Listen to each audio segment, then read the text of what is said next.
Okay, so today I'm testing out a magnetic stirrer. This is a very inexpensive thing. A lot of different companies make them. Some people make them themselves. I just bought this one and I thought I'd just do a quick demo on it. I like to mix things up without stirring them with a spoon, and sometimes you might want to leave something stirring for a long time and you're not going to stand there stirring it with your spoon. So I also recommend that you get a nice collection of Pyrex glass beakers to stir up your, whether it's sugar water or something, amendments for your bees or anything that has to be precise and should be well blended. And they have a little magnetic pellet that comes with it. It's a stir pellet. I recommend you get one that's a little longer than this. And I'm just playing this for you so you can hear how noisy it is. And of course, most of the sound is coming from the pellet itself.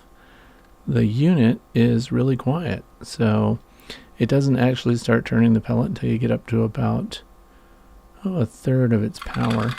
And then of course you can back it off and slow it down if you want to. It also has a maximum RPM efficiency, where if you really spin it up when there's fluid in there, the pellet's just going to go off to the side. So again, don't forget, this is not a high-end magnetic stirrer. This is just something inexpensive that I found. But what I thought I would test it on today is what's the thickest fluid that I mix chemicals into. And that's going to be pure water, and then I'm going to add 2-to-1 sugar. Now if you've ever added 2-to-1 sugar for your honeybees, that takes a long time to blend.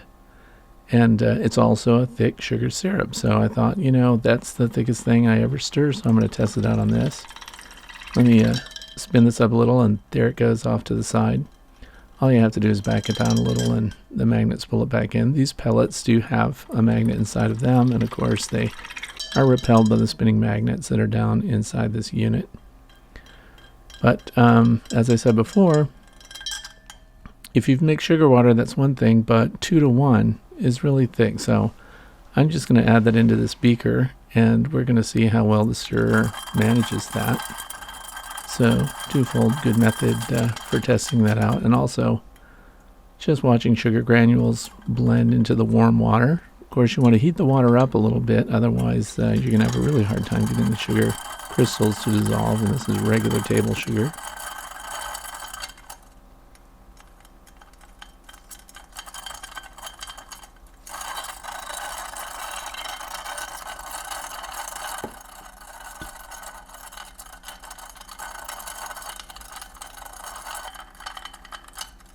Now this stirring pellet was included with it. I recommend going shopping and getting a little longer pellet that you can stir at a lower RPM, but that will move more fluid.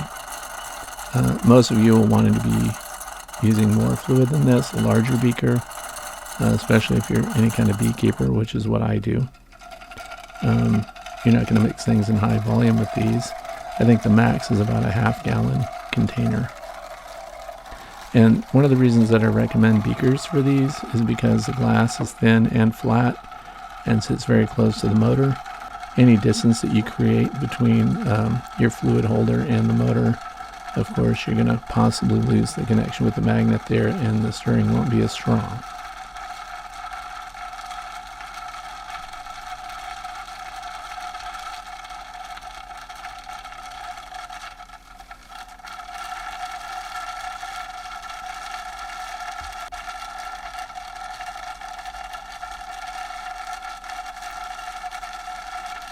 So it's working. I don't know what else to say about it. It actually does stir the heavy syrup, and you can see it's at probably 2/3 power. And if you ramp the power up and get the RPMs up, it just can't handle it. It's going to spin off to the side.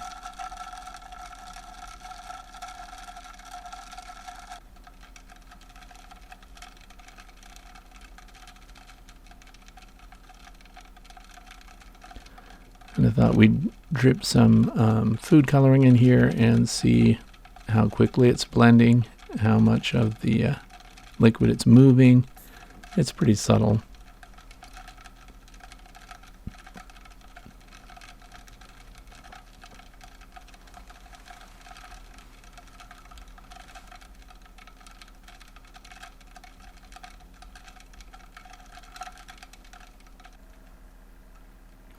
But the good news, of course, is whatever you're mixing, if it has a very slow dissolving process, you can just set this on your kitchen counter or wherever you use it and just leave it stirring. These things don't use much power, and you can just check back on it from time to time. Even while I'm making this video, this unit is still stirring the sugar water, which later is going into my observation honeybee hive.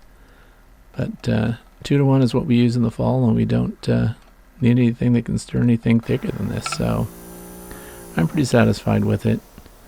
I think if you're looking for something to stir up, whether you're adding essential oils or something like that to your bee feed, I think these are a pretty good method for making sure that it's nice and blended before you put them in those feeders.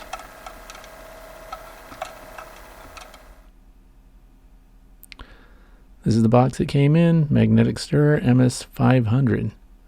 Thanks for watching. If you're looking for magnetic stirrers, I guess these are a lot of fun to have around, and they definitely do the job.